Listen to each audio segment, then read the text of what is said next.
Pessoal, estamos com o Vale Animal mais uma vez aqui agora com a minha amiga Marina. Eu queria que ela se apresentasse, Marina.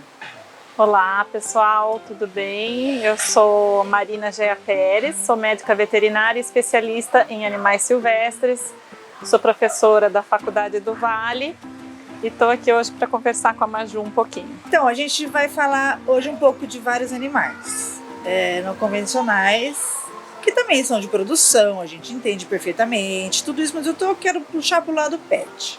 A galinha, vamos lá, eu tenho algumas galinhas, você conhece. O que é galinha choca? Bom, vamos lá. Galinha choca é um termo utilizado quando a galinha ela está chocando os ovos. O que significa isso? Ela está ali incubando aqueles ovos, né, na esperança que vá nascer pintinhos. Tá. Então é o processo de choca, é o processo de incubação do ovo. Isso é a galinha choca, ela fica em cima do ovo. Então muita gente pergunta incubando. assim, mas você tem galo e vai ter ovo, não tem galo? Precisa do galo para ter ovo?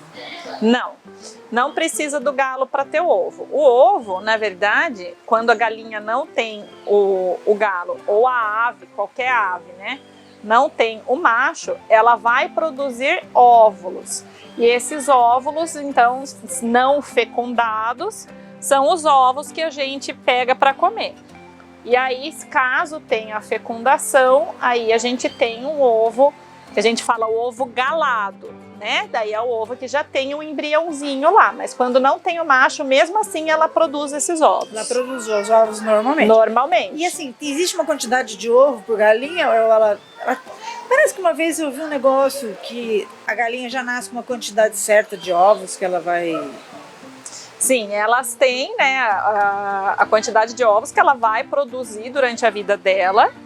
E por estação reprodutiva, a ave, aí vou falar de aves de uma forma geral, tá? As aves, elas determinam quantos ovos elas vão botar naquela estação reprodutiva. Então, o que acontece? Se eu tiro um ovo, ela botou. Eu tiro, ela pôs outro, ela bota outro para repor aquele ovo que foi retirado. Por isso que as aves de produção ficam constantemente botando, porque a gente está retirando os ovos e ela está repondo aqueles ovos. Então o ovo que eu não retiro, ela conta como já... Ela vai chocar. Ela vai chocar. Então quando chegar no número que ela determinou, ela vai chocar esses ovos. E uma coisa, e outra uma curiosidade agora, é verdade que na quaresma elas param de colocar É verdade.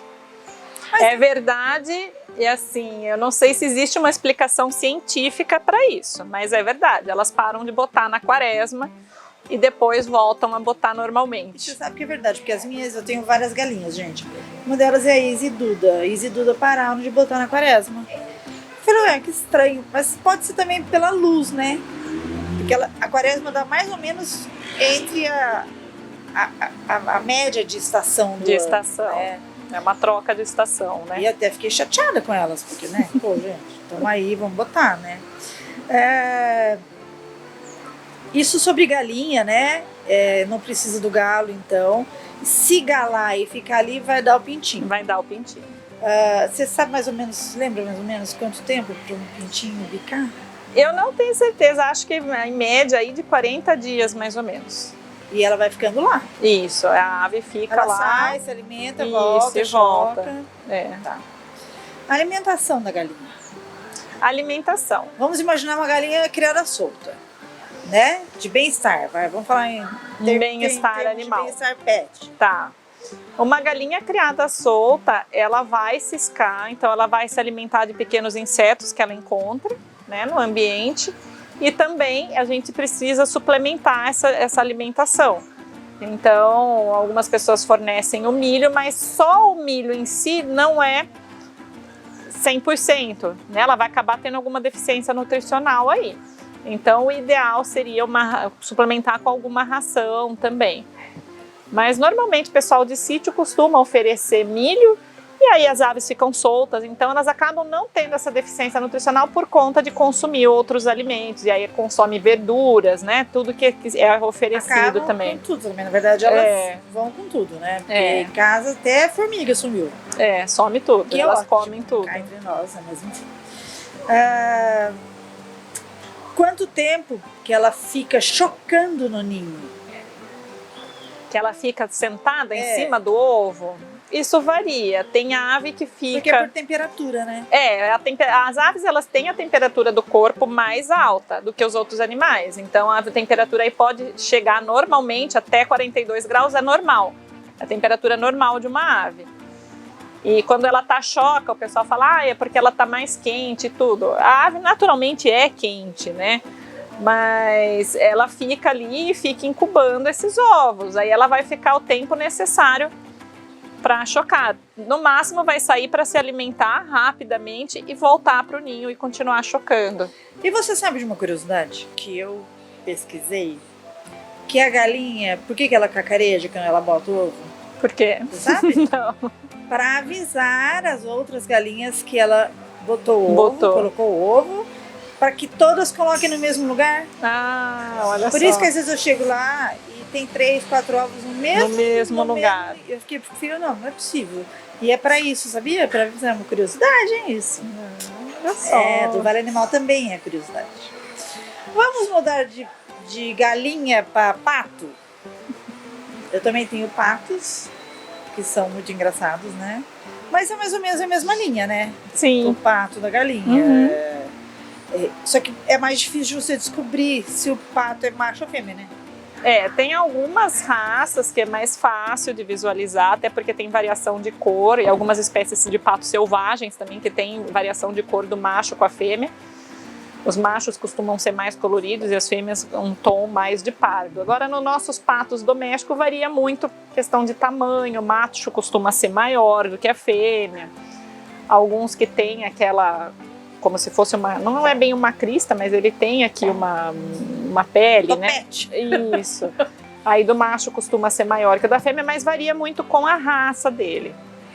Eu em casa tenho o Quindim e a Ana Tereza. O Quindim é macho, a Ana Tereza nós vamos descobrir essa semana. Mas eles já estão conversando, os dois, lá em casa. A alimentação do pato é o mesmo da galinha? Não, se você for alimentar com ração, você tem que fornecer uma ração que a gente fala para natídeos, né? Aí é uma ração para essas aves aquáticas. Eles na natureza se alimentam de forma diferente, são aves filtradoras, então eles filtram o fundo do lago, reviram isso aí em busca de nutrientes, filtrando essa ave, tanto que eles têm aquela serrilha no bico que é justamente para isso. No ambiente que ele tem acesso a lago, ele vai fazer isso. Né? Aí a gente costuma oferecer essa ração na água, porque ele vai filtrar a água. E aí pode dar verduras, outras coisas também. Na água também? Pode jogar na água e eles pegam isso. Se alimentar lá. Vamos mudar agora de pato para ganso. Você sabe por que é isso? Mudar de pato para ganso? Não. Outra curiosidade? Outra curiosidade? Vamos falar um pouco de coelho. Vamos falar um pouco de Porque coelho. A gente está falando de animais não convencionais, né? Assim, que são pets. O coelho, a coelha, ela tem cio. Tem cio. Como é que funciona? Porque eu acho interessante isso, a gente falar para as pessoas que querem ter um animal doméstico, que seja, né, não convencional, prestar bastante atenção nessa situação, né? Porque vão procriar. Sim. E bastante, né? Bastante. A coelha, ela tem um ciclo que a gente fala ciclo irregular. O ciclo estral é irregular, mas costuma mais ou menos uma média aí a cada 16 dias ter cio. Tá? Ela cicla mais ou menos a cada 16 dias. Uma vez prenha, essa gestação dura aí em torno de 21, 22 dias. Com 48 horas após o nascimento, ela já pode emprenhar novamente. De novo? De novo. Então é bem rápido. Às vezes as pessoas têm o macho e a fêmea e falam assim, até desmamar, tudo, dá tempo de eu separar. Não, 48 horas depois ela já pode pegar uma nova cria. E até você descobrir se é fêmea. Até você descobrir, você já vai estar com uma ninhada em casa. Os filhotes nascem aí, pode nascer até 8, 9 filhotes por ninhada. Tem um recorde de 12 filhotes por ninhada. Mas a média costuma ser isso, tá? De 5 a 8 filhotes por ninhada. E esse intervalo muito curto de gestação, né? É muito rápido, então 22 dias, é menos de um mês, ela já pode... Ela nasceu e ela já pode pegar cria e dali 22 dias já vai estar nascendo de novo uma outra ninhada. A primeira cria não vai estar nem com 2 meses e já vai ter irmãozinho chegando. Então é muito rápido mesmo.